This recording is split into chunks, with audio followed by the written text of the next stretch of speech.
Picture चालू करो बे। आपसे ये पूछना चाहती हूँ अंजना जी, 10 साल बाद सरकार चलाई मोदी जी ने, चुनाव के मुहाने पर आए, मुद्दे क्या हैं? ये पूरे 10 साल इन्होंने हिंदू मुसलमान करके खत्म कर दिए और अब फिर से चुनाव में आए हैं हिंदू मुसलमान लेकर।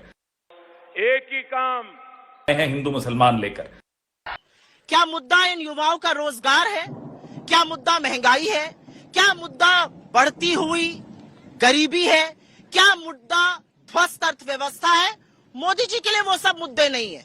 और सबसे बड़े स्टार प्रचारक बीजेपी के इस चुनाव में नरेंद्र मोदी नहीं, ईडी, सीबीआई और इनकम टैक्स। नहीं, अभी और सुनिए। ये मैं पहली बात बोलना चाहती हूँ। मैं अपनी दूसरी बात यहाँ पर बोलना चाहती हूँ कि 10 साल सरकार चलाने के बाद रिपोर्ट कार्ड दिखाना होता है, मैंने ये काम किए। क्या भाषा है प्रधानमंत्री की? किन मुद्दों पर बात कर रहे हैं? पहले जब उनकी सरकार थी उन्होंने कहा था कि देश की संपत्ति पर पहला अधिकार मुसलमानों का है। इसका मतलब ये संपत्ति इकट्ठी करके किसको बांटेंगे? जिनके ज्यादा बच्चे हैं उनको बांटेंगे, घुसपैठियों को बांटेंगे। काहे इतनी बदहवासी में अलग अलग स्लोगन दे रहे हैं? भाषा की मर्यादा और शोभना तो खैर कभी मोदी जी ने दिखाई नहीं है, तो वो आशा करना भी उनके विपरीत है। जिनके ज्यादा बच्चे हैं उनको बांटेंगे, घुसपैठियों को बांटेंगे। लेकिन चुनाव का एक मैसेज साफ आ रहा है, साउथ में साफ है, नॉर्थ में हाफ है, 200 सीट के लाले पड़े हैं और इसीलिए नए नए स्लोगन गढ़े हैं।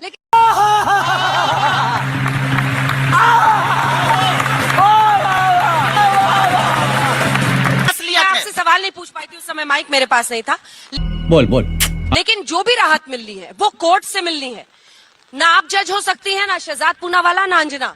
सवाल यह है कि कोर्ट को राहत देनी है, कोर्ट राहत नहीं दे रही। आखिर इन 2 मुख्यमंत्रियों की जिनकी बात हो रही है कि जेल में है, संजय सिंह को मिल गई। राहत नहीं दे रही। आपकी ज्ञान के लिए और इन बच्चों के ज्ञान के लिए जरूर यहाँ बोलना चाहती हूँ, संजय सिंह को बेल मिली ही ना, और उसी ईडी को हाथ बांधकर पीछे खड़ा होना पड़ा और कोर्ट ने उससे पूछा आपके तथ्य और सबूत कहाँ है? 2 बजे हम करेंगे कार्रवाई, लेकर आइए तथ्य और सबूत। उन्होंने कहा हम अपोज ही नहीं करते क्योंकि हमारे पास कोई तथ्य और सबूत नहीं है। असलियत ये है अंजना जी, अगर आप वॉशिंग मशीन में धुलकर गंगा जल बीजेपी का अपने ऊपर डाल लेंगे तो आप साफ सुथरे हो जाएंगे, अन्यथा आप भ्रष्टाचारी कहलाएंगे। मैं क्या बात, ये बात है। आपसे एक छोटी सी बात कहकर अपनी बात खत्म करती हूँ। हम तो लगातार कह रहे हैं कि बीजेपी ज्वाइन कर लो, सारे दाग धब्बे धुल जाएंगे। वही काम हेमंतो बिस्व शर्मा से लेकर नारायण राणे, शुभेंदु अधिकारी, अशोक चव्हाण ने किया। लेकिन आज सवाल इस बात का है कि जो इंडियन एक्सप्रेस की रिपोर्ट है, आपके चैनल ने वो रिपोर्ट चढ़ाई, जो रिपोर्ट कहती है कि 25 में से 23 लोग शामिल हैं, उनके खिलाफ कार्रवाई बंद हो गई। ये जो वॉशिंग मशीन मोदी जी चला रहे हैं ना, उसका जवाब यही जनता देगी, और देखिए कितने प्रचंड तरीके से देगी। ये बड़ी अच्छी बात कही आप। Music. Modi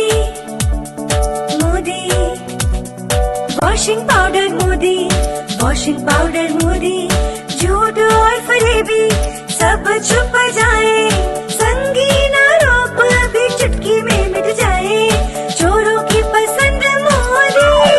washing powder Modi, washing powder Modi, थोड़ा सा पैसा और स्कैम ढेर सारा, हर घोटालेबाज को मंत्री बनाया, हिमांता, शिवराज और अजीत पवार, सबकी पसंद Modi. Washing powder Modi, washing powder Modi, कम कीमत में अधिक घोटाले लाया मोदी, इसीलिए तो हर चोरों को भाया Modi. Washing powder Modi, washing powder Modi, Modi. समझ रहे हो आप? समझ रहे हो ना?